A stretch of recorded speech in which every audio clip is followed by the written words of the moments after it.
Happy Monday evening, everybody. Welcome to Turn 1. I'm Sean Fitz alongside Kevin England tonight.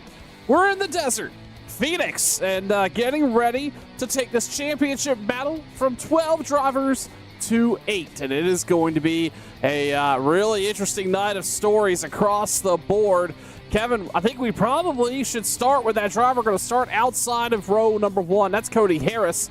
He is in this contention, but he's in that last spot. He's essentially got to win to get in here tonight to move on to the round of 8. Yeah, round of 8 comes to a close tonight, or round of 12 closes, and we go down to the final championship 3 races. And yeah, Cody Harris starting second here tonight. Outside of our pole sitter, who dug himself a deep hole, also Justin Fuller.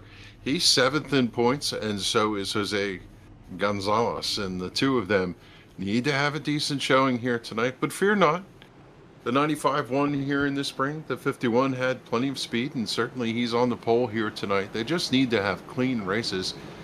But this racetrack, it's a little bit different. It's finicky. The ends are completely different from each other, and I don't know. This is a type of racetrack you either love or hate. As the pace car pulls off here, as they go down the backstretch out of turn number 2, and they get ready for the start. Fuller and the 95 of Harris need to have clean races, and they've done a good job so far, Sean. They're starting up front, which is a good place to be. It certainly is. David Schulthouse, Mark Jorgensen, Bentley Glaser, Stephen Miles, Calatoni, Coleman, Donaldson, and DeBrown, your top 10.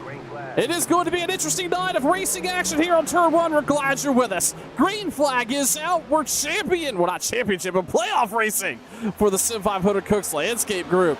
Justin Fuller gets down, out free and clear. You saw him hit the dog leg just a little bit. That'll be not the first time we see a driver move down there. And then they come off turn 2 for the first time tonight. Everybody jockeying for position, but it's going to be Fuller that leads through 3 and 4. Fuller comes across the stripe to complete lap number 1. He's going to stay up on the racetrack for the most part. They don't go as deep this time. They sail down into turn 1. You'll see drivers pick 3 different lanes. Fuller on the bottom, Harris to the top, and you had the 88 of Jorgensen to the middle with Schildhouse underneath of him.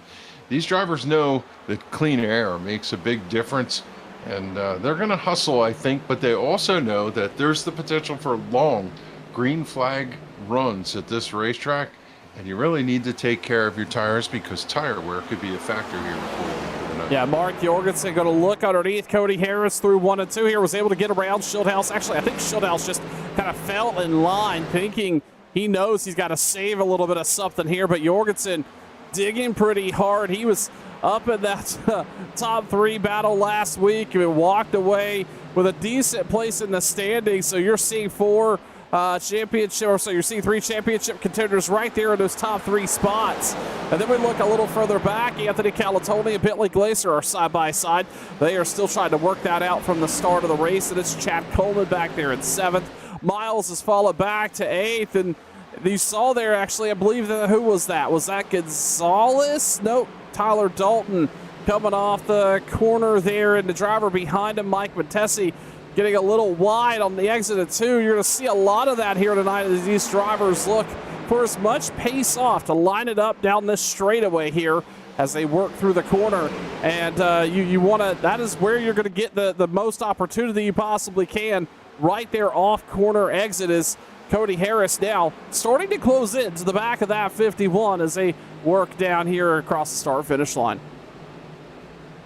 Harris down low, comes through the dog leg and has got a nose underneath the quarter panel. The 51 of Fuller slams the door as he goes down. He's going to cut low out of turn number 4. Harris drifts up. You'll see a lot of drivers push the nose, slide up, bang the fence here. No harm, no foul most times, but every once in a while, if you really let it get away from you, you can smash the fence there, do right side car damage, even wheel damage. So drivers need to be a little bit careful for that. As Fuller comes up looking at his windshield, he had 1 car with a penalty. That'd be the 31 of Eric Arnold. I think Eric started from the pits, and he's the straightaway ahead. So I do believe they're going to encounter that car in short order. Is right now your top 5.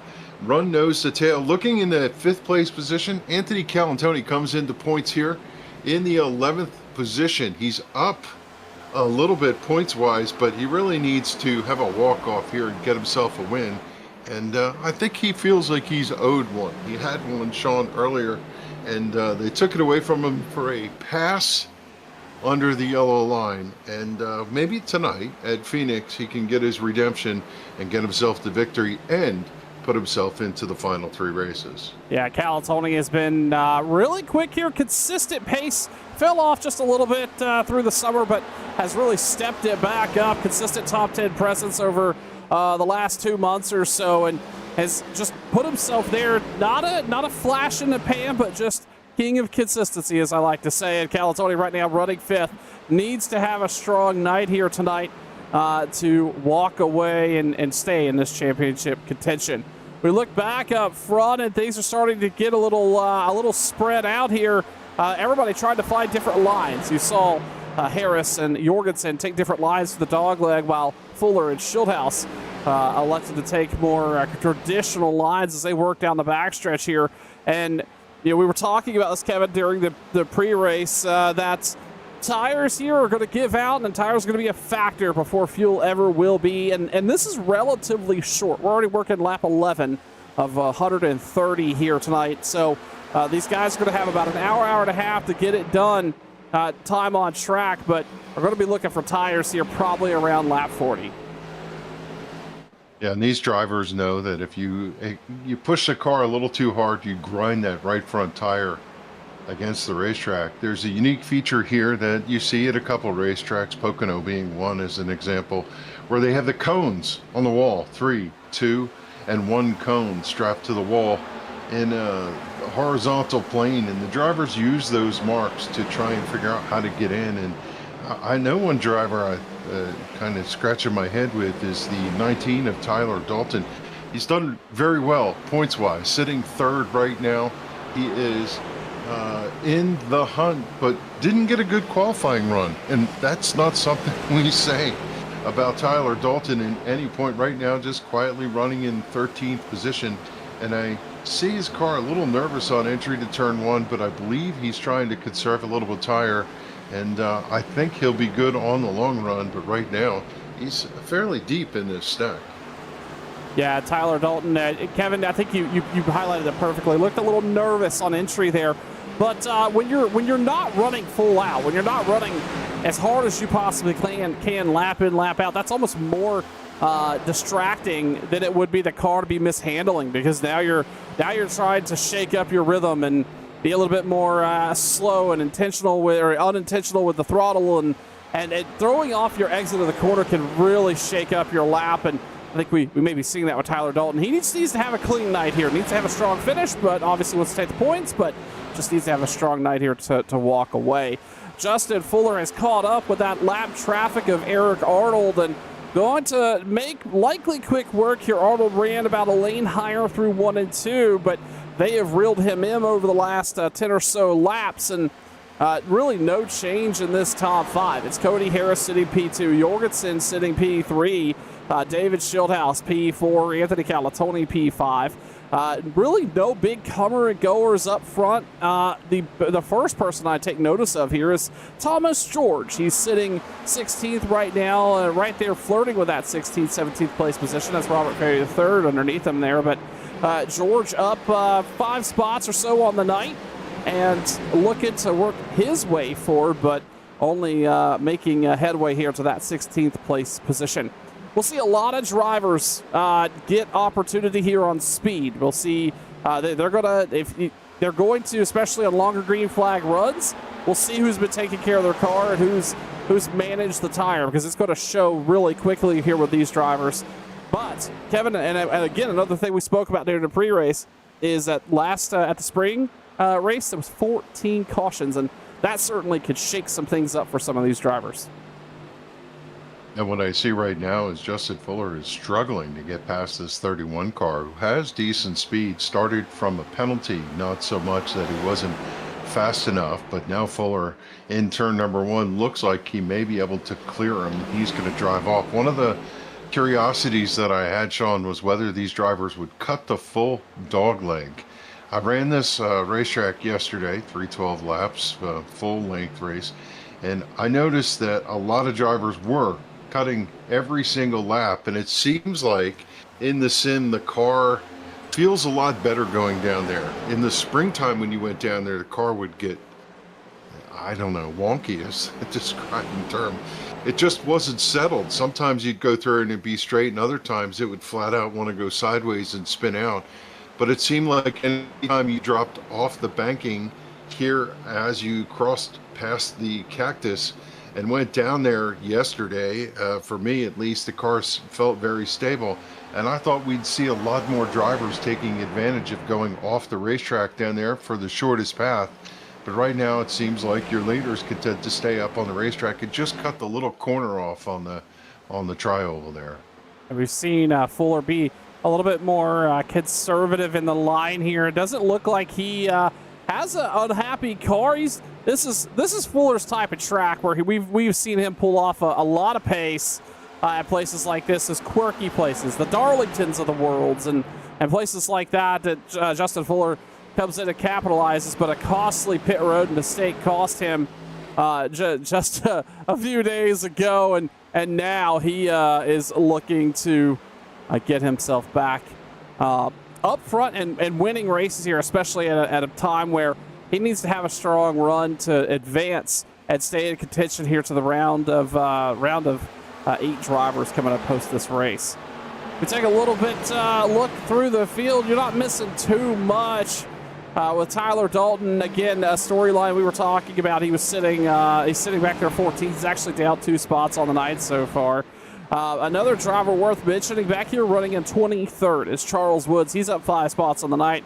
EJ O'Rourke is sitting up 3 spots. So a bunch of drivers starting to make their way through the field here tonight, but it is certainly settled into a little bit of a longer green flag run here. And Kevin, maybe now's a really good time. You walk us through a lap, if you would, as we ride on board, let's hop on board with the 24 of Stephen Miles as they work out of 3 and 4. Yeah, comes across the stripe here, sees the cactus, drops down. He's going to go right below the yellow line here, cut the race course just a little bit. He's going to ease into about the first cone, tap the brake, get the car slowed down right through the center, and then gently squeeze the throttle. You want to let the car make sure it comes up to the wall, and then you're going to stomp on it. He's in 4th gear here, didn't go to 5th. He's staying in 4th all the way around down the back straightaway.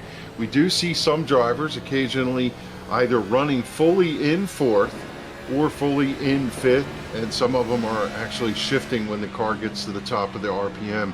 He went to 5th there in turn number 1, let the car drive up. Now he's going to try to extend the straightaway and come a little straighter off. He's got a little bit of a push. We saw him turn the wheel left and right to try and get the car down to the center of the corner. And you know, I've seen drivers too come down here in this corner at the end of the backstretch and go down on the apron there, Sean, cutting on that red area and letting the banking, reverse banking, turn the car a little bit, as now he's going to get down and get a little bit of a nose underneath Bentley Lazier, who's there. But you know, when everybody's on even tires, the main groove for the drivers to choose, pretty consistent. Everybody's in the same place. But as tires start to wear, you're going to see drivers making moves and be able to make those passes.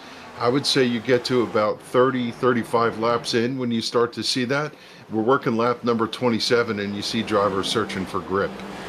Yeah, we see David Schildhouse actually moving up a lane there, working out of turn 2. And one of the things that was very notable there while we were riding on board with Stephen Miles is just how long he waited to get back into the throttle. That car was almost completely straight before getting back into it. And that's just trying to keep the right rear on the car so you don't get loose and then not using up too much of the right front.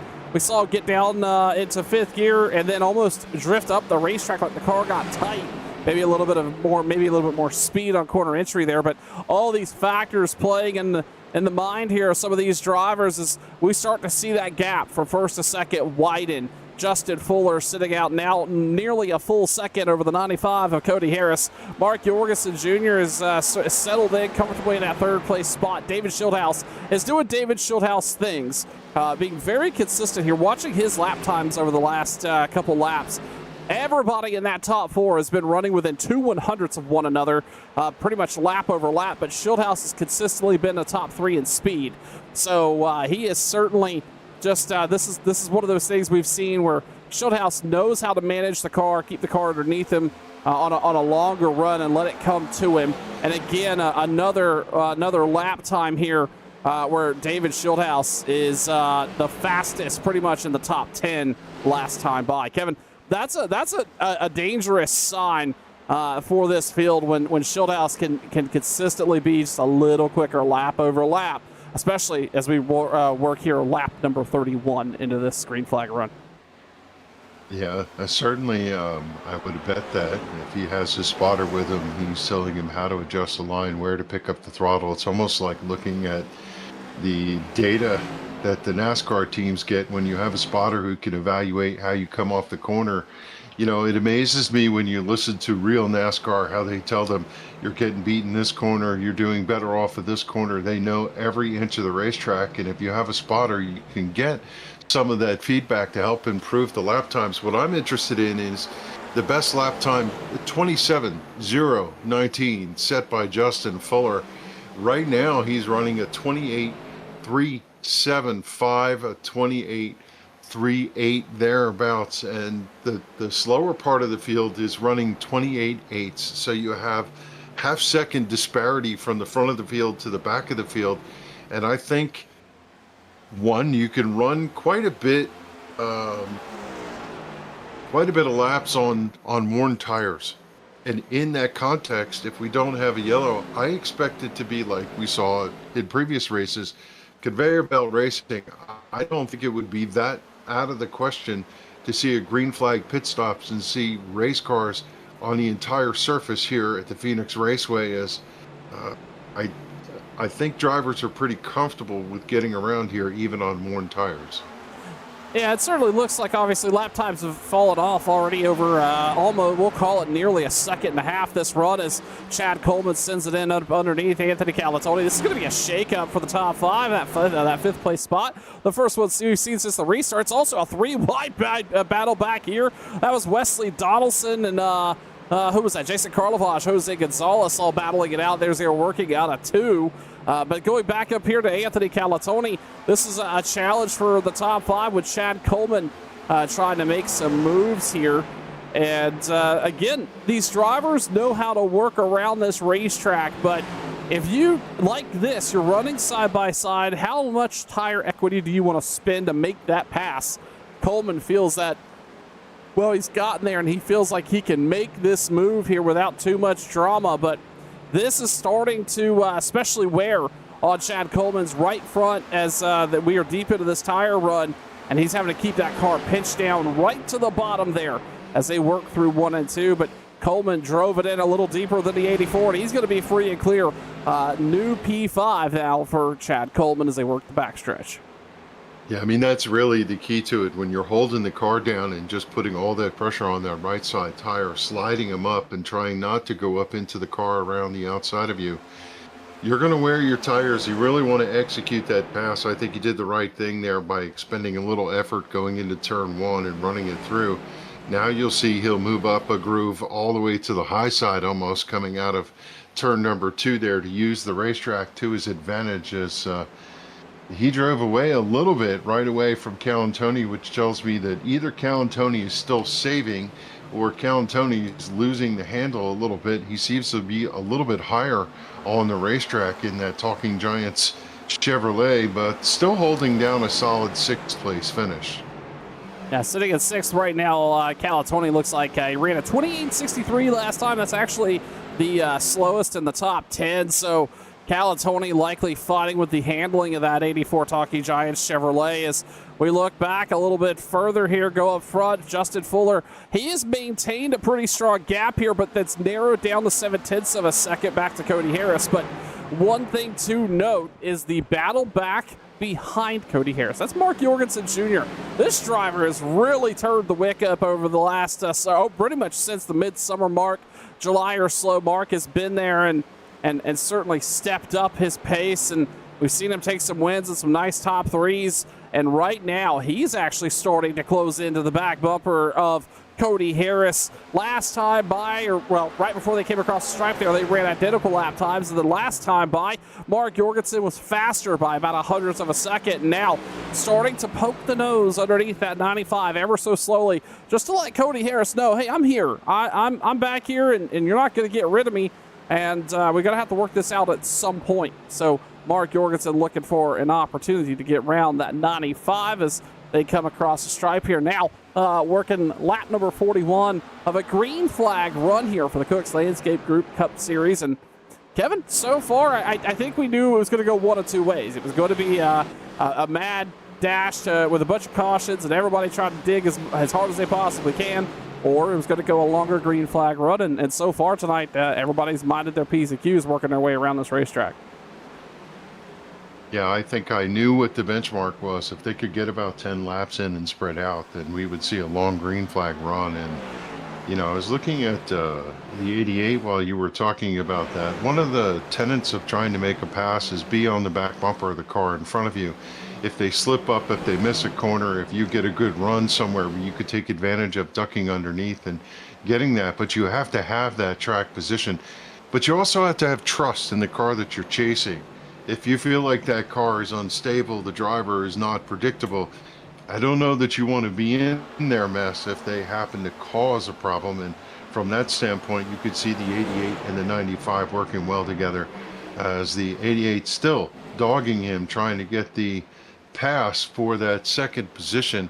And Justin Fuller right now opened out to about a 10-car length lead. He's just on cruise control, but out his windshield, you see a couple slower cars.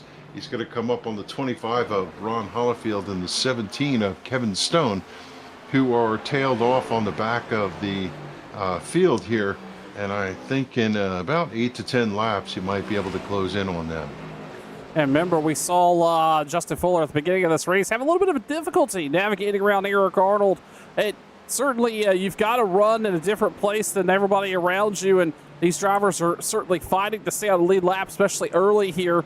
And as we look at Stephen Miles now start to look underneath the 88 of Anthony Calatoni for that position, Calatoni rather is going to fall back to that 7th place spot. But back to that lap car making these passes, it's not going to be handed to him in any way. And Justin Fuller is going to have to keep in mind where he can make his moves and start to find that. But right now, the 51 but pretty consistently running the same line he started with. Right there, cap at the top of the dog leg off, and then right down to the bottom, down in 3 and 4. So Justin Fuller's got it figured out here. Meanwhile, Jorgensen sending it in just about a car length or a car width and a half lower than Harris down there in 1 and 2. And two drastically different lines netting close to the same result, but Jorgensen now really hounding the 95 right into the tire tracks as they come out at 4. This looks like this battle is certainly far from over, and Jorgensen's not afraid to push the issue just a little bit here as we starting to creep in on the halfway point here tonight. Gotta make some moves here early, especially if you expect green flag stops to happen, which, by the way, Kevin Stone is going to kick him off with a run down pit road.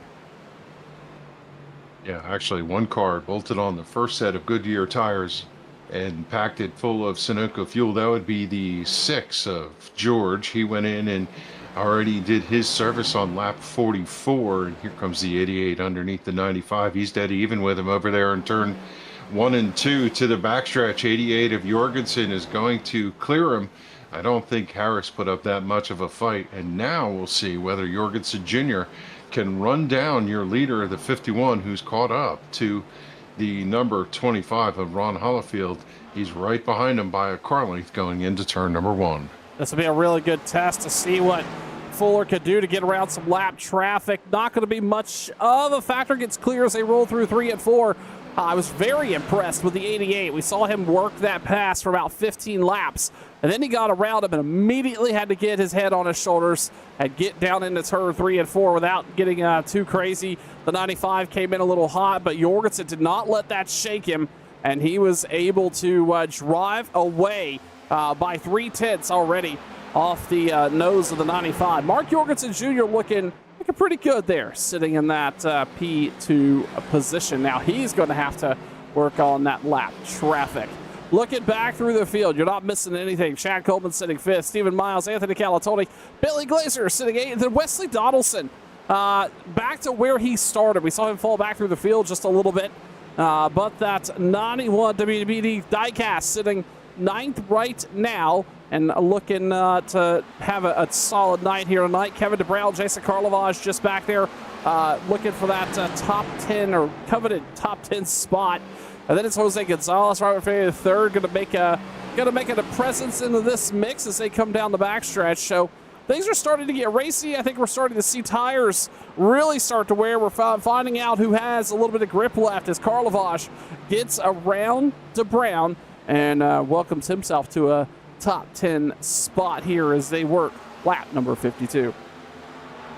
Action heating up for that 4th position. Here comes Chad Coleman. He's down underneath the splash and go number 20 of David Schildhouse. He's to the rear tire coming out around turn 2 and in turn 3 drives it in deep right next to the line. He's going to square up with him coming up off the corner across the stripe.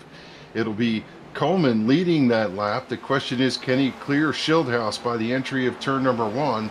And he's going to do it. I'll tell you, Chad's been showing a lot of speed here in this late run, and he's showing it by moving into this 4th position. Yeah, our ARCA Sunday Night Surge season champion, Chad Coleman, just kind of unnerved with the most racing. He just comes in, runs his own show, doesn't get involved in too much other drama, and certainly has found some a little bit of consistency here in the Cup car now, and working his way forward as he works by the David Schildhouse number 20. Looking a little bit further forward, again, Justin Fuller. Remember, he was out a decent gap out with Cody Harris, but Mark Jorgensen Jr. is not letting him spread out too much further. 6/10 of a second. Fuller leads off the nose of the 88. Then it's Cody Harris, who has fallen way back, about a second and a half nearly to Mark Jorgensen. Chad Coleman also looking to move forward. Coleman last time by was 3/10 faster. Am I reading that right? Yeah, 3/10 faster than Cody Harris. So certainly a lot of speed being found in that 38 car, Kevin. Yeah, and I'll tell you, the car that's really turned up the wick is the 88 of Mark Jorgensen Jr. He was 5/10 of a second behind your leader. Now he's cut it down to 4/10 in closing. He's visibly right there, about 3 car lengths back as they come around the 17 car of Kevin Stone, who came out of the pits. Looked like Kevin maybe had some contact with the wall and had some danger situation there. He was in for quite a bit of time, but he's back on the racing surface, and pretty soon we're going to have a battle here for the lead as Jorgensen Jr.'s closed it down to 1/10. Yeah, the 88 right there to the bumper. Then Kevin Stone's also going to be in this mix, and not for position, obviously, but that doesn't mean he is not going to be the faster car, because with those new tires, he certainly can be. We also are seeing more drivers come down pit road. Charles Woods is down pit road, and we're going to start to see more traffic pick up there as man, what a big run off of turn 4. Mark Jorgensen Jr. found some speed down there, really got to the inside. It's going to be a dead heat as they come out of turn 4. Mark Jorgensen is going to be leading by half a car length, and he's going to shut the door on the 51. Our first lead change of the night comes on lap number 58 as Mark Jorgensen Jr. in the 88 car takes the lead here at Phoenix. Yeah, almost looks like Fuller yielded there and went up to the high side, but I don't know that he really wanted to give the lead away. It might be that Jorgensen was that much faster. You know, you look in the rearview mirror every time you come off the corner to see where the driver is behind you, or you're watching your relative times. And I'm sure he saw the speed that the 88 had, and Sometimes better part of valor is to let them go, and maybe you'll get that back somewhere else. But right now, 88 looks like it's on rails. And as we see with the 51, sometimes when it gets to be on these long runs, the car gets a little bit skatey. And certainly Justin Fuller, as he's completely sideways over there in turn number 1, emphasizing the point. He would certainly love to go to town right now and get 4 fresh Goodyears for that WBD Diecast Toyota. Speaking of good years, Cody Harris is going to be the first in the top 5 to hit pit road. He was really off the pace in the last lap or so. He's going to come to the attention of his crew. I don't imagine that will allow Mark Jorgensen, Justin Fuller, and others to stay out as they're actually battling some traffic here. As who was that? Is that EJ O'Rourke into 41 trying to work by there? It was. But Fuller and Jorgensen electing to stay out one more time. Chad Coleman slid up to 3rd now, but this is going to be interesting because Harris is going to have his newer tires, get that service wrapped up, and taking a look at lap times, he's going to be about a 1 point, let's call it a second and a half faster a lap than the rest of this crew. It looks like Jorgensen is going to stay out another lap. Remember, their pit road entrance is right here out of turn 2. So they wrap the big backstretch here. So we know pretty quick when pit stops will happen. And you just gave the missile man himself, Cody Harris, new tires, an advantage here. And what kind of run can he make up? Remember, he was only back about 2 to 3 seconds. So 3 laps, and he's going to cycle out to the lead. But what can he save for what could be another long green flag run here as we are very close to halfway? Kevin, and it looks like, I think that 51, we saw him sideways earlier. He's in a little bit of trouble. Oh, Chad Coleman got loose, and Stephen Miles' 24 car nearly gets into the back of him. This is basically a 3-way battle right here for second place as they work across the stripe. Yeah, now you start to see the driver slip sliding. The one driver who seems relatively consistent is the 84 of Anthony Calantoni. He's been in that high line the whole night, and his lap times haven't dropped off. He's currently running in that 5th position as the 36 has come to pit road. The 19 has come to pit road. The 93 has come to pit road, and the 20 drops in out of the top 5 to go to pit road. So we're starting to see the service. And some of these drivers that took tires early, they run the risk of going a lap down, but they could also make a lot of advantages. Is that your leader going to pit road? That is Justin Fuller coming down pit road. Led a lot of laps here so far tonight and sat on the pole. We're really starting to see the green flag stops ramp up. And this is, it's not coincidental. They are actually at the halfway point here tonight, so they know they could theoretically one-stop this race if everything stays green. So a bunch of drivers looking to come down and get to the attention of their crew before it's all said and done. And looks like Stephen Miles is down pit road, so is Robert Ferry III. Jason Karlovaj came down pit road, so again, action heating up down there as Mark Jorgensen Jr. continues to stay out. Kevin, I've got to wonder now, we're seeing so many of these faster drivers come down pit road, and Mark has obviously been very quick over the last 10, 15 laps, ran down the leader, got by him, but I start to wonder how much longer you could stay out there, at least from a timing perspective, especially now that we've seen some of the fast drivers come down pit road and take those Goodyears. Yeah, I mean, 2 critical factors. One, you're losing quite a bit of time from a speed. The drivers are splitting the race in half, and if there's no other caution, then certainly Mark Jorgensen's giving up track time here as he's running slower speeds than everybody else is. The other thing is he's in the zone. Feels like the car is still in the racetrack and doing okay. And we saw, and you have to call this out, you must not have any problems on pit road. No speeding, no sliding through like we saw with Justin Fuller last week at Dover. And, that's something that probably is weighing on Mark Jorgensen's. I think he's coming to pit road right here as he's trying to get the car slowed up. Yeah, well, he's going to hit the apron there. Get it down to the speed, and I believe he did it. Yeah, that car looked pretty unhappy there for a moment under braking, but he got it wound up. Mark Jorgensen's going to hit pit road, so that's going to relinquish the lead over to Chad Coleman. Jose Gonzalez is going to be up to P2. And Cody Harris has already worked himself back up into the top 5. That shows you the speed here. Keep in mind, he came down pit road lap number 60, so 10 laps ago. Those tires are already starting to show a level of wear as Cody Harris is going to cycle through here. Chad Coleman's going to come down pit road. Jose Gonzalez is actually going to stay out another lap. And Harris is going to work to get into a rhythm here because it's going to be Cody Harris, Thomas George. Doug Sigmund has not pit just yet. He's cycled into 5th at the moment.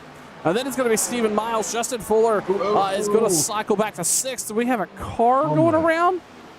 That was the 88 sideways on the exit of pit road, turned sideways, and several cars came past, missed him by inches. Inches, not even. That had to be one of the most scary moments for the 88. I thought for sure he was going to get creamed sitting sideways on the racetrack. And also, I don't know why it didn't draw a caution, but he grabbed the gear and drove out of it. If he gets a decent finish tonight, he's going to look back to that and count his lucky stars. That was incredible. That car looked like he spun the right rear pretty hard on exit of the pit and got that car looped around. But he's moving back forward here, but he is going to be back there in 17th position. That we were just talking about. You cannot have a costly mistake on pit road, and that could be Mark Jorgensen's costly mistake here tonight at Phoenix. Well past halfway for tonight's Cooks Landscape Group Cup Series live on Turn 1. Hello, everybody. I'm Sean Pitts alongside Kevin England. We are getting ready to see four drivers lose championship contention as this season winds down. Just 3 races remain for this Cooks Landscape Group Cup Series. And Cody Harris right now, your leader. Stephen Miles sitting P2 right now. Justin Fuller sitting 3rd. Thomas George, Bentley Glacier. David Schildhouse is sitting 6th at the moment. Robert Ferry 3rd. Kevin DeBrown. Mike Montesi. Chad Coleman, your top 10. And a mix of names up here, Kevin, that that just shows you that pit strategy played just right can work out, especially if you can hold on to it and strategize this out. Obviously, we are on a one-stop strategy, but a lot of new names up here in the top 10. Yeah, I'm trying to look at where did Stephen Miles net out as far as pitting. Pitted on lap number 66. And if I look at Justin Fuller, he pitted 1 lap earlier, and the fact that Miles is out in front of him, I believe he just had a flat better pit stop because I think he took 4. I'll have to go back and look, but the fact that Stephen Miles got out there in front of Justin Fuller, that's an outstanding pit job from that 24 crew. Yeah, the 24 actually was about a second faster down pit road. Or in the box, rather, a 14.65 for Miles, while Justin Fuller had a 15.22. So that certainly turned into a lower delta down on pit road, and Miles able to take advantage of that as we see the fight back here starting to break out just a little bit. Thomas George is way down on the racetrack. David Schildhouse is going to squeeze by. So is Bentley Glacier. That is going to move those drivers up to 4th and 5th respectively, as we've started to settle back in. And Kevin, I think we've started to see that conveyor belt racing you were talking about just a little while ago as we look back at Mark Jorgensen, Nelson Rivera battling. That's for 13. Now the $1 million question is Cody Harris, can he hang on? He has tires that are 5 and 6 laps older than the cars chasing him down, and that means a massive amount from a time fall-off standpoint. I also have to wonder, are we going to see a caution? You know, it just seems crazy to think that we're going to get all the way to the end of this and someone's not going to slip a wheel off. We were so close with Mark Jorgensen Jr. I'm not wishing it on anybody, but it would be a shock to me if we didn't have some contact as hard as it is to pass around here. Yeah, 42 laps to go here at Phoenix. Actually, a little bit more than that. Let's call it, I can't do math right now. 52, there you go. 62 to go. Yeah, I can't do any math tonight. Cody Harris out front, but just behind him. 52 to go. Yeah, there we go. Both of us, we'll get it right between both of us, folks. Kevin England. We'll get those brain cells afire in here at some point. Another incident on track. I showed Doug Sigmund had a moment. somewhere. It looks like iRacing showing a crash for Doug Sigmund, and he's coming off pit road and gets past the cone. Not sure. He did the same thing as Mark Jorgensen, just further down. He loops it, backs it into the wall, and he's going to get it towed. But Kevin, it looks like pit road exit is a little tricky here tonight. Yeah, and a lot of damage to the right side of that car as the Pro System brakes.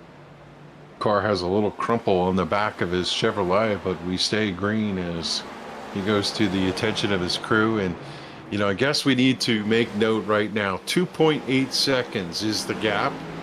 Cody Harris is over Steven Miles, and in 5 laps or so, we're going to look to see whether that's going to come down, as right now, the 95 sitting pretty. He's had a pretty decent car. He is in traffic, so he doesn't have clean air. But one of the things I noticed from Cody Harris from the get-go is he's been down cutting the racetrack, using the shorter path through the dogleg. And he's also opening up the entry to turn number 1. Way wide, turning down, good run up off the corner. And those things either hurt or help, depending on what part of the racetrack you're at, your tire wear strategy. So far, his lap times have not fallen off that bad for the fact that he's 5 laps older than everybody else. Yeah, it certainly found stabilized there. That gap was, he had about a 3.3 second lead, but narrowed it down to 2.6 now. Steven Miles, again, we'll come back to that in a couple laps just to see what that tire fall off looks like. Another driver working a very consistent pace, I would argue, as even down a little bit slower, probably saving, is the 20 of David Shieldhouse, sitting 4th right now. Last time by was basically one of the slowest in the top 6. He's going to come back by. He's going to break into 28.07, so maybe a little bit of a save factor out of David Shieldhouse. He pitted exactly on lap 64, so past half. We're right at the nearing the halfway point. Should be fine on fuel, but maybe David Shieldhouse looking to save a little bit of right front here for the later going. Back up front is Cody Harris, was tangled up in that traffic. He's actually about to catch up with Patrick Colby and a couple others here. That's Troy Haight, David Comstock, and that'll be really interesting to see what Harris can do, because again, you gotta decide where you want to make that pass. These drivers aren't exactly slow; they're just not as fast as you, so you've got to go somewhere that you can get the pass done, that you're comfortable in the car getting somewhere. And they're not going to make it easy for him. They're 2 and 3 wide up there just off the nose of the 95 as he works down the backstretch here, lap number 86. Yeah, that little body English I had a few minutes ago was for Justin Fuller coming up off of turn 2. He not only brushed the wall, he banged the wall. There were sparks up off the right side at the WBD diecast Toyota Cook's landscape car, and I wouldn't be surprised if it's all scuffed. I don't know if he would have picked up a little bit of damage. He hit that hard, but he keeps his foot matted to the floor and running it off. I do see him shifting over here on the front straightaway, running from 4th to 5th again into the outside wall on exit of the corner. And I guess that's just the way you run the racetrack. But the question about whether these two, the 24 and the 51, could run the 95 down, well, they're doing it pretty quickly. The gap was 2.8. Right now it's 1.9. And we don't know if Cody Harris is doing a little bit of the Incredibles. No, a little slower. No, faster. You know, when Dash is running the race, they're telling him not to win by too much. Maybe Cody Harris is allowing himself to back up to these drivers, and then when they get there, he'll put himself in a little more of a positive spin to keep himself out front. But he's got his hands full right now with a track full of race cars right in front of him. And with 40 laps to go, that gap that once was over 3 seconds is down to 1.8. Steven Miles back there. He's going to have to contend with this traffic too. That is something to think about with Justin Fuller sitting 3rd. Kevin, I was looking at the right front there. I didn't see a ton of damage, but I also that right side fender with that black and green decal paint scheme certainly helps maybe hide a little bit, especially a scuff from a tap with the wall. A notable here as well is the 88 of Mark Jorgensen Jr. He has moved himself back up to 8. He lost control of that 88 car, so he's going to dive it in here underneath Bentley Glazer. He's been a man on a mission since the pit stop, lap number 69. He has been on a roll here, trying to get some spots made up, and he is up to 8th and going after 7th, diving it deep underneath Bentley Glazer. And keep in mind, this driver was really quick, had a ton of long run speed during that first green flag run, the first 65 or so laps, but now he's having to race himself through the field. And Kevin, I know you ran the full NIS here, and there's obviously a different mentality and a different strategy to wear tires or how the tires are going to wear if you've got to race yourself back from a deep deficit that Jorgensen has done here. I think it's really smooth as fast is the answer here. You've got to pick up the throttle the right way. Don't get too nervous about your situation. Certainly Jorgensen had a fast enough car to get himself to a podium spot. And I'm sure he's in his head about the mistake, but you got to put that behind you and race. The drivers that I'm nervous about, Jose Gonzalez, currently sitting in the 16th position. He came in 8th in points right at the cut line. Not having the best night here. Bentley Glazer in the 36 is currently running 8th, and Bentley was in 6th coming in, so he's kind of doing what he needs to do. Chad Coleman, same answer. Mark Jorgensen seems like he's safe. David Sheldhouse, okay, but looking at some of these other drivers, Wesley Donaldson back there in 10th, which is respectable, but when you look ahead at all the capital letter drivers, those that are in the championship up in front of you, you got to be a little nervous about how you're running here tonight. And so far, it's a mixed bag. Those who needed points are doing okay. The biggest gain right now is Cody Harris. He came in deep in the hole. We said he needed to win likely to get in. And right now he's leading the field, but they're closing down on him quickly. It's a 2.5 second advantage. Yeah, then those laps are ticking down, but so is that deficit. And Harris just needs a solid run here. He's actually, I imagine, if he is not in conservation mode here, he's going to start to wonder where any caution. He's going to start hucking everything out of sim rig, hoping somebody sees something and throws a yellow, because he's going to need it. At this rate, everybody would come down pit road, take 4 tires, and probably a splash of gas just to get the car balanced a little bit more. But ultimately, Harris knows that he has got to put a strong finish together here to be able to advance. And, you know, Harris has been quick. He's got a ton of wins and knows what he needs to do to be a top contender here with the Sim 500 group, but just has not had a run of good luck here over the last 4 to 6 weeks. And that's put him in a position where he's got to come in and pretty much walk away with the checker flag to stay alive for this championship battle. Looking back through the field again, and you're not really missing a ton.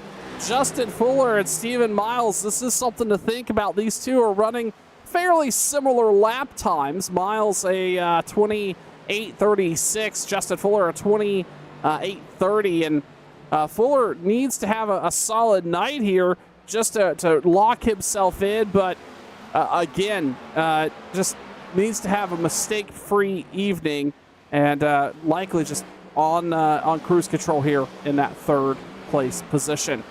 Looking a little further back, that is who was that? That was Bentley Glazer back there. That was that was the 41 of EJ O'Rourke that these drivers were wrapping around. That was a lap down car, and you know, Kevin, again, we talked about Tyler Dalton earlier, and not really showing the pace we would have expected out of that 19 car. Well, he's still sitting that 14th place run. Maybe a little bit of strategy here with Tyler, knowing he doesn't need to go up there and win tonight. He just needs a clean car, but I would have expected a little bit more pace out of that 19 machine. Yeah, I mean, one thing I know about Tyler, he has his tracks that he likes, and he has his tracks that he doesn't have much use for, but this would make me a little bit nervous. He came in 3rd in the points, 15 markers back from the lead, and running in 14th. He's one of the lower points attainers here in the championship 12, and right behind him, I would have thought that the 26 of Jose Gonzalez, who was a late pitter, should have the freshest tires of this entire group, would have made a little bit stride. So I think the 93 also back there, Kevin DeBrown, he's second in points. I feel like he's safe. He was so far ahead coming in here that he just needs to get a top 20 finish, and I think he'll be okay. But for the 26 and the 19, there's a couple cars that they need to pass in their future, and there's a lot of clean racetrack out in front of them. So I'm not sure that they wouldn't be ones that would want to see a caution somewhere along the line here, Sean. You know, I was coming up here to talk or look at our leader, Kevin, and the 95 has actually widened the gap, at least right there before corner entry on Stephen Miles. He was up to 1.6, back down to 1.5, but we talked about during that first long green flag run, tires start to balance out, and everybody's got what you got, and pace just gets relatively flat. I think we're there. Cody Harris, 1.6 seconds sitting right now over Stephen Miles with 28 to go. Obviously, these drivers, I believe, have all they need to go the full distance here on fuel. And Cody Harris right now looking to maybe stabilize that 95 machine as we continue to see the laps wind down here at Phoenix. And Kevin, they are really conveyor belted out. There's not a whole lot going on around this racetrack at the moment, but just a bunch of cars looking for a lot of different lines trying to find some pace. Yeah, for Stephen Miles running in that second position, he's chasing win number 2 on the season. He won back in April at Talladega, and he had 2 second-place finishes in racetracks that lend themselves to long, taking care of tires, green flag runs. That would be Texas Legacy and also second place at Homestead, Miami. And I wouldn't count it out of question. He's still got 26 laps to go to race his way to a second victory on the season and cement himself as a finalist here in the point championship. And right now, I think he still has the car to do it. The question is, can Cody Harris pull a rabbit out of his hat and continue to carry this pace, even though he has tires that are 5 laps, 6 laps older than the 24 and the 51 who are trying to chase him down? Yeah, it's still sitting on that 1.5, 1.6 second gap as Harris leading here as those laps, again, continue to wind down here at Phoenix. It's not too soon to start talking about next week. We go to Chicagoland for the Cooks Landscape Group Cup Series here on Turn 1. That is going to be 8:30 Eastern, 7:30 Central. Find us right here on Facebook or YouTube. If you haven't already done so, give us a follow, a like, subscribe. Do what you need to do to get connected. You're not going to want to miss the racing action as the season continues to wind down.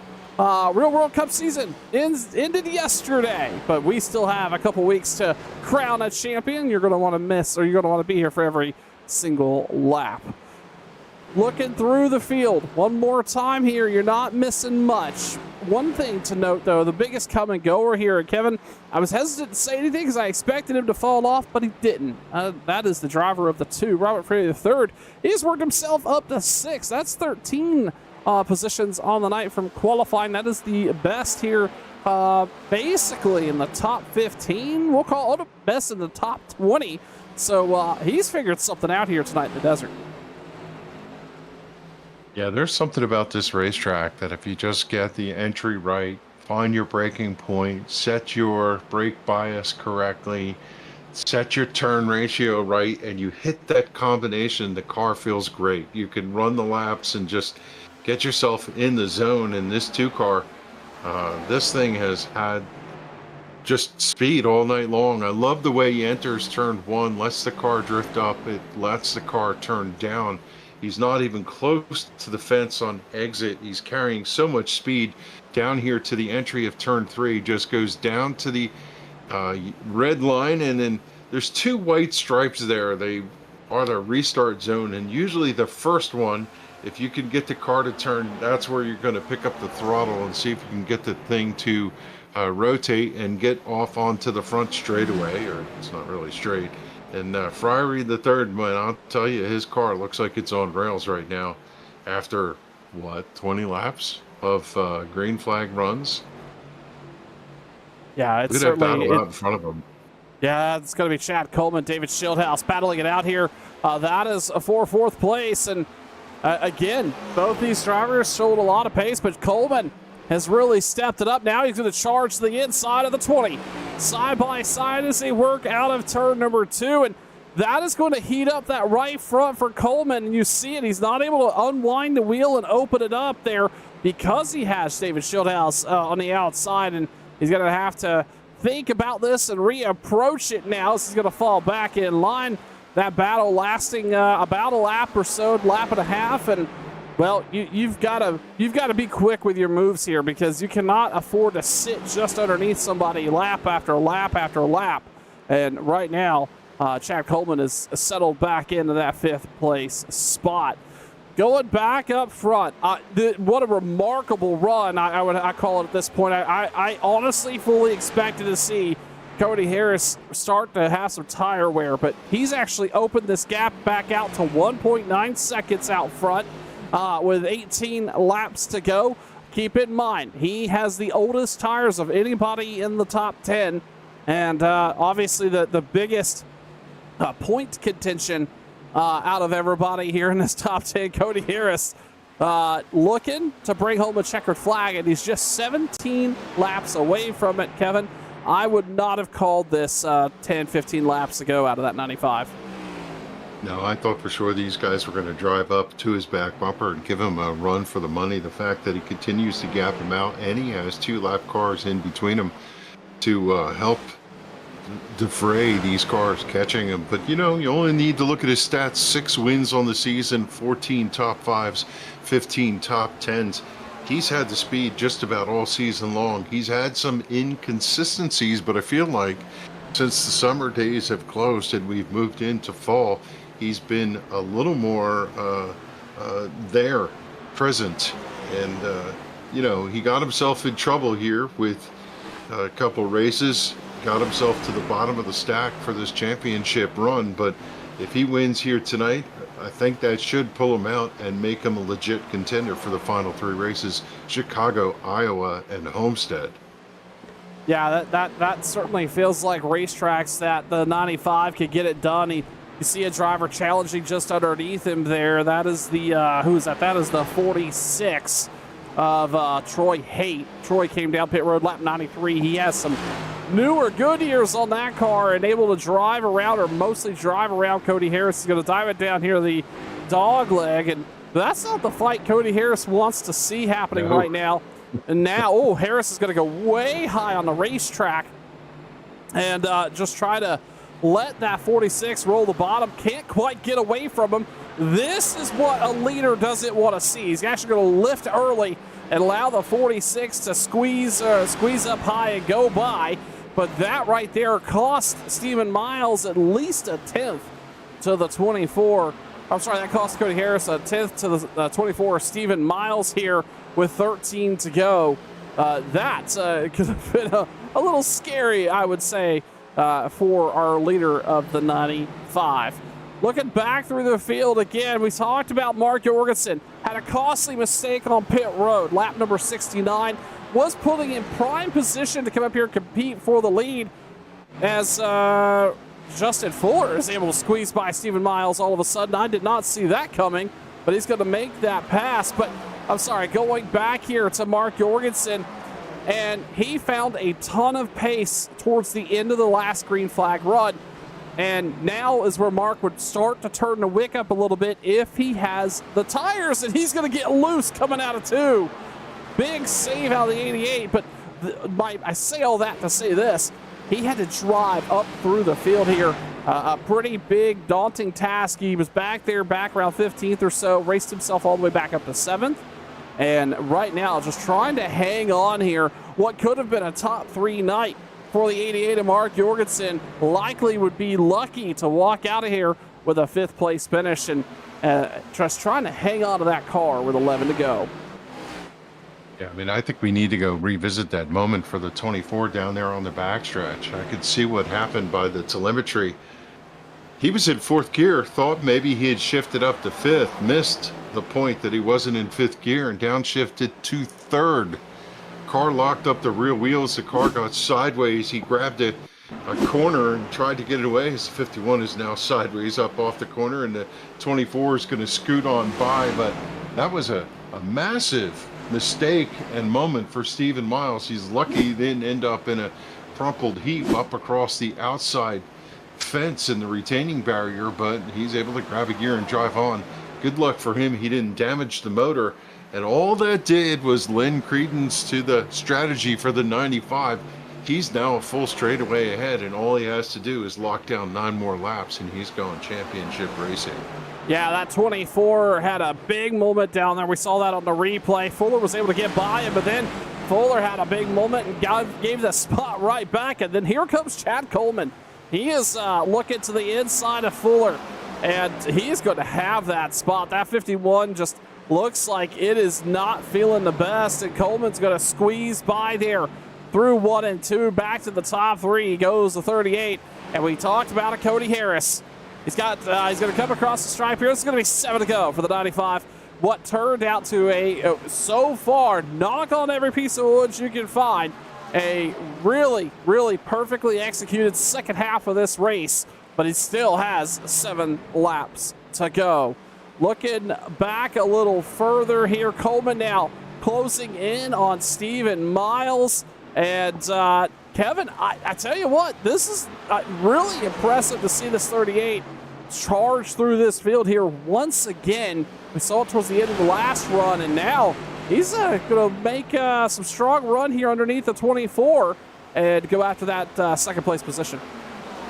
Yeah, all signs says it's going to be a runner-up finish for Chad Coleman, and I think if he had better track position from the get-go, he might have been one to contend for the win here tonight. Coming off of turn 2, he had to pinch the car down, but he's a nose ahead. Now he's going to clear him into the entry of turn number 3, let the car drift up to the cactus and turn the car down. The 38 has had speed all night long, especially on the long run, and Chad Coleman probably wishes he could get a shot at a caution. Maybe he can get himself a victory here tonight. And well, lest we call what happened yesterday, and for Denny Hamlin and such, this ain't over till it's over. We're no cautions in with 5 to go. And for Cody Harris, he would love to see this thing run caution-free to the finish. Yeah, that 95 wants to see nothing but open track in front of him, and the green in the flagman's hand. 4.6 seconds out front Harris has over Chad Coleman as they work 4 to go. But business is picking up back here, and I actually am going to start to worry about the 51 just a little bit. He's got David Schildhouse all over his bumper now, and Schildhouse is going to look to the inside. Literally. What a big wiggle out of the 20, trying to avoid getting into the back of the 51. Big slip up there.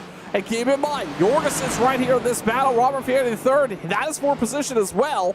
So everybody battling a 3-wide run here with just 3 to go, as Jorgensen now is going to sneak in underneath Schildhouse. I say all this to say that Fuller, he's in some trouble because he has fallen back to 7th, or going to be battling here for the 7th place spot. And Cody Harris is likely going to bump somebody out of the points. Who is it going to be? And Fuller did not have a whole lot of room as we work the 2 to go here at Phoenix. Yeah, the 2 of Robert Fieri just slipped underneath him. That's going to move. Like you said, Justin Fuller back to 7th. I don't think he's in danger of losing that 8th position, but still, point championship, that's cutting it a little bit too close for the 51, as that handle is definitely going away. That car wobbling, looks like a weeble wobble. They're coming up off the corner. The back end steps out every time he tries to pick up the throttle. And, well, good recovery for the 88. Mark Jorgensen Jr. put the wick to it here at the end. I'm not sure if he's going to chase down the 24 by the time this thing is over with 1 to go, but a good run for the 88 nonetheless. The 95 pulled off what I would call a risky pit strategy, and he's going to bring home the win here at Phoenix. Race number 7 in the win column for the 95 of Cody Harris as he wins the Cooks Landscape Group Cup Series here tonight at Phoenix. Chad Coleman is going to finish P2, Stephen Miles P3, Jorgensen's 4th, David Schildhouse 5th, Robert Fieri III is 6th, Justin Fuller, Jason Karlovage, Bentley Glacier, Nelson Rivera, and Jose Gonzalez, your top 10. What a wild night of racing action. Green flag all the way across the board, and Cody Harris is going to be your victor. We are going to watch him burn it down. Get ready for some post-race coverage right here on Turn 1. Don't go anywhere.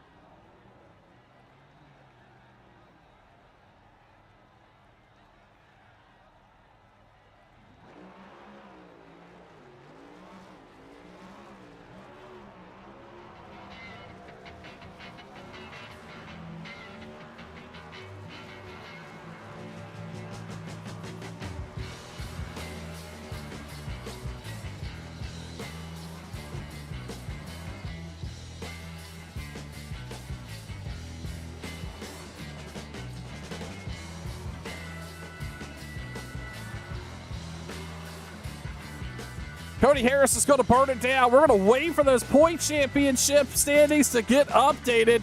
In the meantime, though, we're going to talk, I think Kevin England's got Stephen Miles, who finished third here tonight. Kevin, what you got?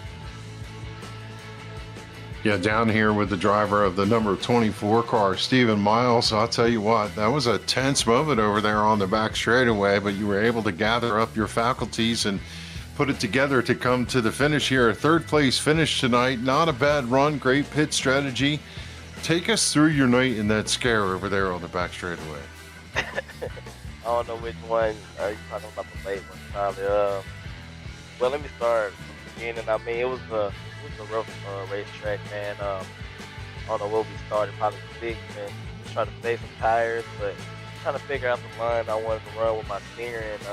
I tried something new, and I knew it was a points battle after a bad week at Dover, and I knew I was looking out, was looking in. So I don't know if there was enough to do it. I know I had to do a lot of points racing tonight, but right there towards the end, I mean, I felt like I had the strongest long run car. Me and Coleman, we kind of found a line down there in 3 and 4, and it paid off at the end of the long run. And I think Cody pitted, and I know I didn't want to be the last one to pit. I wanted to lead the lap, but I was taking a long picture. So just trying to catch Cody, man. I knew them tires going even out in a track position, and I had to deal with lap cars for aero tightness and trying to get some clean air to my nose to try to give him a run. And on the back stretch, man, I mean, nerves was high, and I accidentally downshifted the third.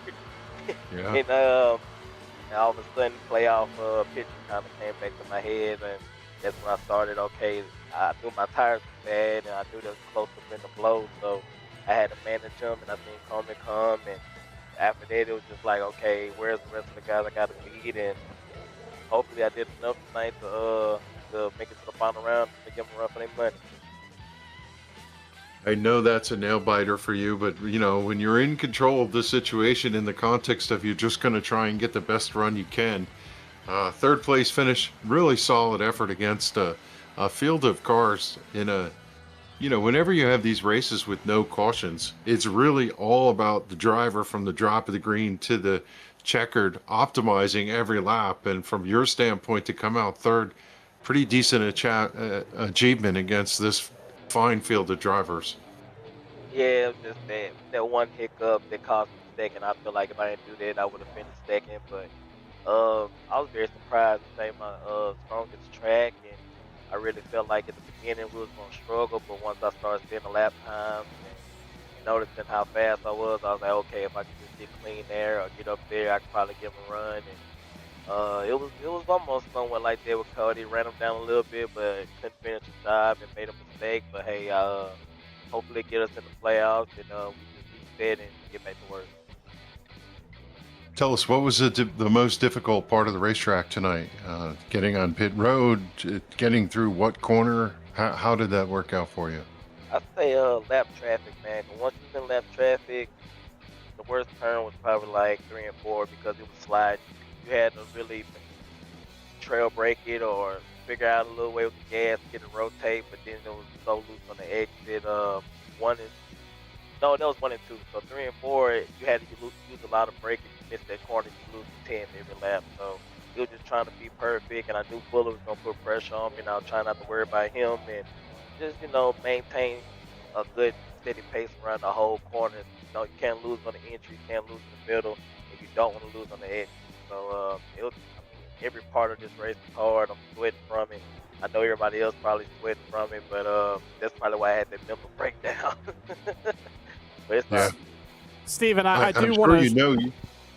Kevin, I'm sorry. I did want to share. So points are updated, and you did secure. At least it's unofficial, but you did secure the last spot to the round of 8.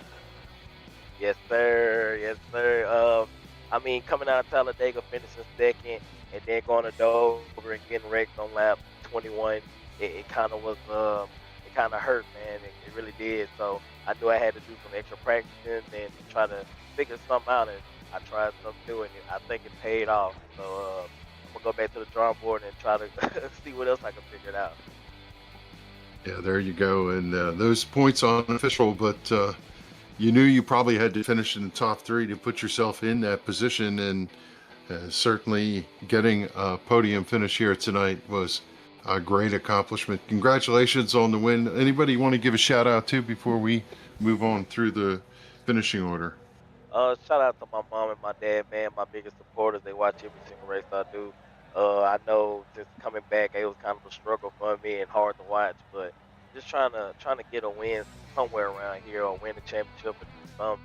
And appreciate Joey for having me. He always take care of me, look after me. So appreciate him for putting on the league. Appreciate y'all for putting on the broadcast. It's always awesome to go back and watch. And all the drivers, man, we went green flag to flag, and I did not expect it. I really was thinking about starting in the back because I know the history, so I'm glad I didn't do that. And most of all, man, thank God, man, for waking us up to crash cars late at night, and hopefully everybody's out there safe and stay blessed. There you go, Stephen Miles, your 3rd place finisher here tonight with a solid effort. And if that is the fate, he put himself into the championship with that run tonight. And congratulations, Stevens. Go enjoy that, and we'll bring up our 2nd place finisher, Chad Coleman. Thank you. And Chad, congratulations here. A solid run for you. A lot of late run speed out of that 38 car tonight. Walk me through your evening and talk me through the finish there, obviously bringing home a top 3. Yeah, me and Kevin ran a couple of races last week to kind of get ready for this deal, and the track temp kind of fell close, so that helped us out. So kind of had an idea of what to do, but I mean the track was a little looser due to just heat. So I may have went a little bit too far on brakes. I got a little snug, through the mid part of the run, and they got away from me more than I wanted it to. But man, at the end of the run, it was hooked up. I kind of wish that I would have pitted about 5 laps earlier than I did to see if I could have ran with Cody. Like, I was catching him at the end, but I know he was dealing with traffic, and he had about a 3-second gap, so he was just playing his gap. But man, I come into this deal just wanting to finish 10th, somewhere in the top 10 to get me to the next round. But golly, man, it's been forever since I won a race, and I'm starting to feel it. you want to push to kind of go, and then you sit there and you have to think about it. Like, I don't really need that spot. And I think the best thing that happened was we got about 5 to go, and guy said, "Man, you don't really need the spots. Just settle out. Let's go to the next round." But I mean, I wasn't going to catch Cody. Hell, it had been 20 more laps, and neither one of us would have probably made 20 more laps on tires. But Chad, yeah, man, it was a good race. I got to thank everybody. Hell, this thing went green from start to finish. What in the hell? Yeah, it was a strong race, and everybody seemed to have a pretty firm hold on this track tonight. But you obviously had a good bit of pace, like I mentioned, towards that end of that run. But you mentioned it, and let's look ahead. Next week, Chicagoland, a little bit of a different track than Iowa and Homestead. What do you got for the next couple of races? Obviously, you can't really take a whole lot from here, but we go to Chicagoland, where it's going to be about runs and tires and keeping the car underneath you long run, and hopefully we could see a very similar race here in terms of green flag conditions. What are your thoughts as we look ahead and putting yourself in a really strong position to go to Homestead? I don't know really what to think about Chicago, I haven't ran the Cup car there in a while, so it'll may have to do some runs this week to see kind of what it does. Iowa, I love racing there. I get around it pretty well, just kind of like here. Seem to be okay there on the long run also. And then Homestead, Homestead to me always depends on the setup. If the setup's loose, I'm alright. If the setup's tight, I'm jump. So hopefully for Homestead we got a little bit of freeness. But to start off, I gotta thank Tyler Dalton. He I turned my computer on Sunday afternoon and I noticed my boot drive was gone. The M.2 had M.dot disappeared. So he was telling me he had read some stuff and like there were some updates from Windows that had messed some stuff up.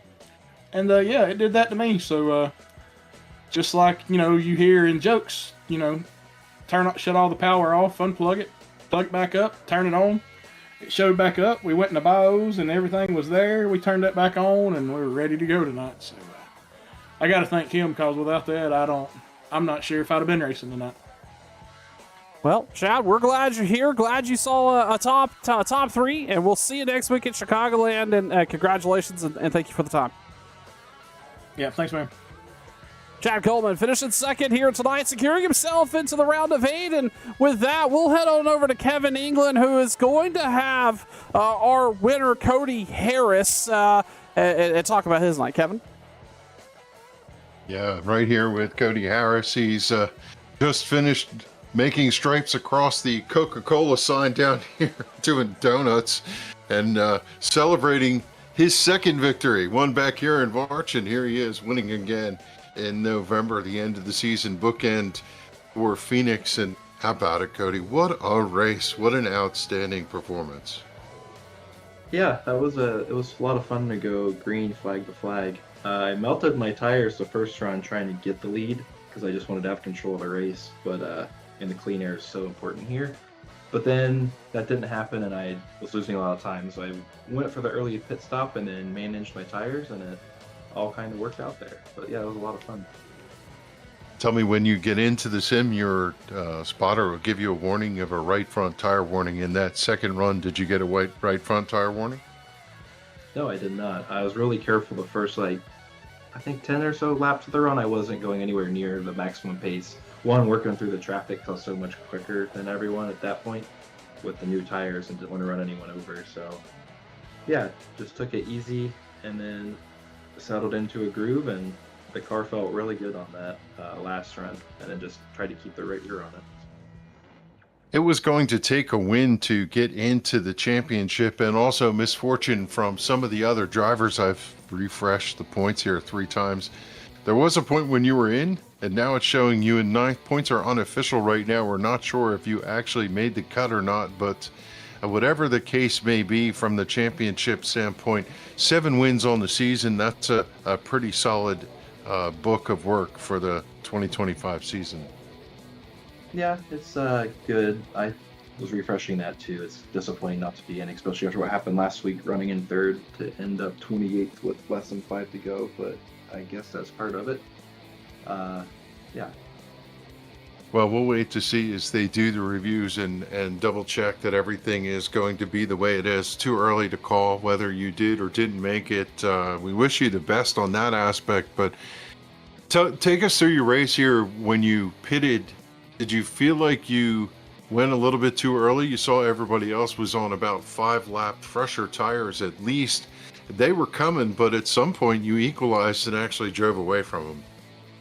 Yeah, in practice and stuff leading up to the race, I had done a lot of long runs and kind of knew the good of the tires was only good for, 30-ish laps. Then it would equalize and it would just kind of plateau, and you could run the same lap time for a very long time.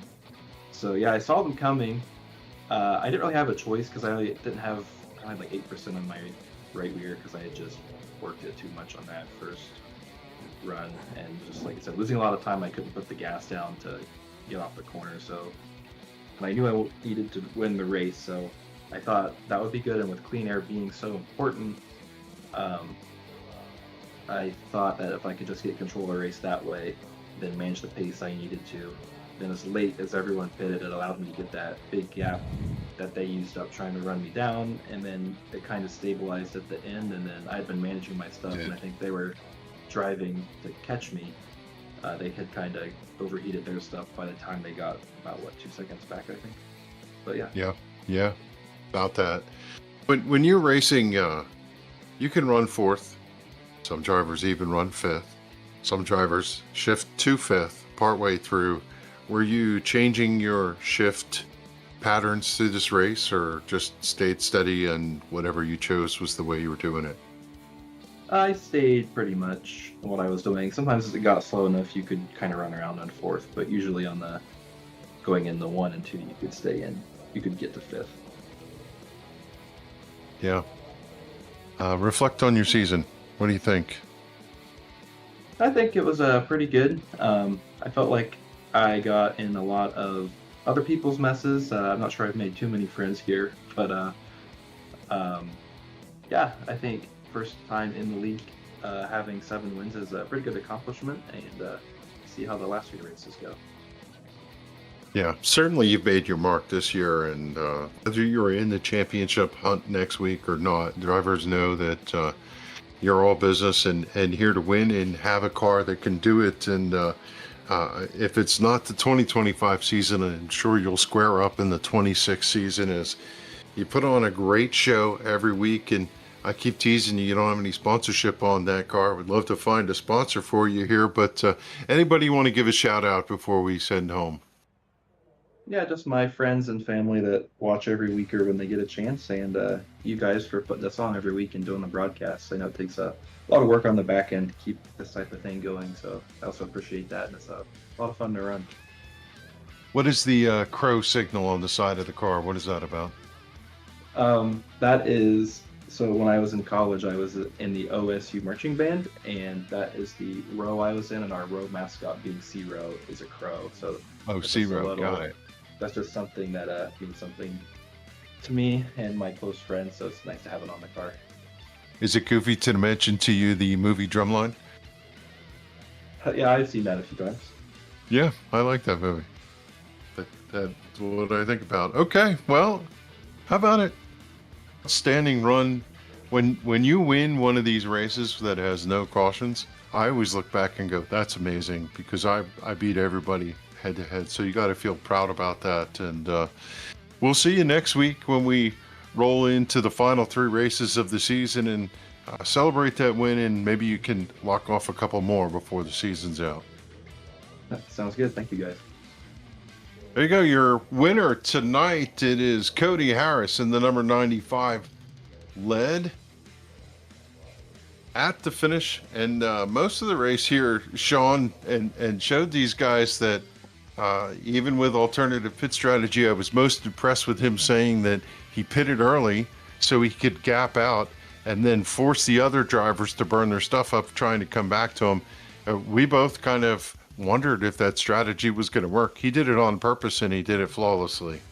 Yeah, perfect execution out of Cody Harris. And Kevin, you mentioned it. Right now, unofficially sitting 1 point out of the championship contending top 8. So that'll be a story you'll have to head on over to sim500.com for and their Facebook page to find out how that all shakes out. If there's any penalties for the week, and all that'll be addressed. So we'll see how this all goes. But nonetheless, we have our top 8 in points, and we're going to go to Chicagoland next week, 8:30 Eastern, 7:30 Central here on Turn 1. And that's going to be a very interesting race. Wide open track, 3-4 wide racing, a lot of lanes, a lot of opportunity, a lot like Kansas and Auto Club and those types of tracks. Kevin, any closing thoughts as we look ahead on the schedule? Yeah, I'm just looking at these drivers who tentatively have made the cut. Schildhaus, Brown, Coleman, Jorgensen, Dalton, Fuller, Glazier, Stephen Miles. Those are our 8 drivers going in, and if the 95 didn't make it, that's a bit of a disappointment because he's been one of the top 4 cars, I think, all season long. But that's the way it goes. You run all these races to get yourself in position for the championship, and the 8 best drivers found their way to the championship 8, and we'll confirm that when we take the green flag next week. But Outstanding race. How about it? A caution-free race at Phoenix. What a great... and it wasn't a boring race. There was plenty of action to see all the way through the entire event. Yeah, racing was at its best as it always is here with the Sim 500 Kokusai Escape Group Cup Series. With that, we're going to call it a night alongside Kevin England. I'm Sean Fitz. We appreciate you tuning in. We'll see you next Monday for more racing action here on Turn 1. Goodbye, everybody. Night-night.